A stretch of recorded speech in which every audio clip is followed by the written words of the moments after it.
So catequentinib is a multi-tyrosine kinase inhibitor that's being developed within the field of sarcoma. There is a 3-arm phase 3 clinical trial ongoing, of which we reported the first arm that matured.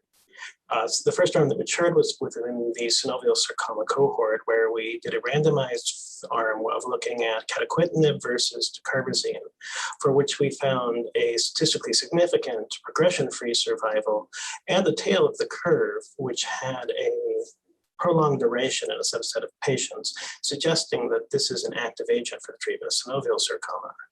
In addition, we found that prior pazopanib use did not affect the outcomes of catequentinib, suggesting we may have a second tyrosine kinase inhibitor available for the treatment of synovial sarcoma.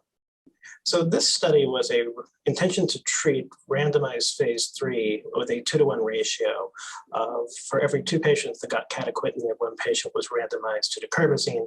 Patients that were randomized to dacarbazine at progression could then go on to catequentinib. Thus, overall survival would not be a readout of this study. So the key results were as follows.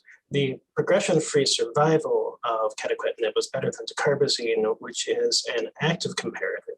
The tail of the curve, which was much better for catequentinib than it was for dacarbazine. The safety profile of catequentinib was much simpler than, say, comparable drugs in our field, such as pazopanib, with no hepatotoxicity, and our main findings being diarrhea, hypothyroidism, and hypertension, which are common for the class.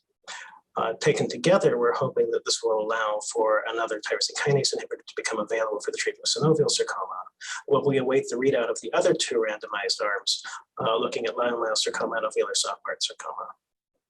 So catequentinib is oral, and to have a second oral agent that which a lot of us feel is quite tolerable, available to patients, that will give them an opportunity to not have to come in for IV chemotherapy.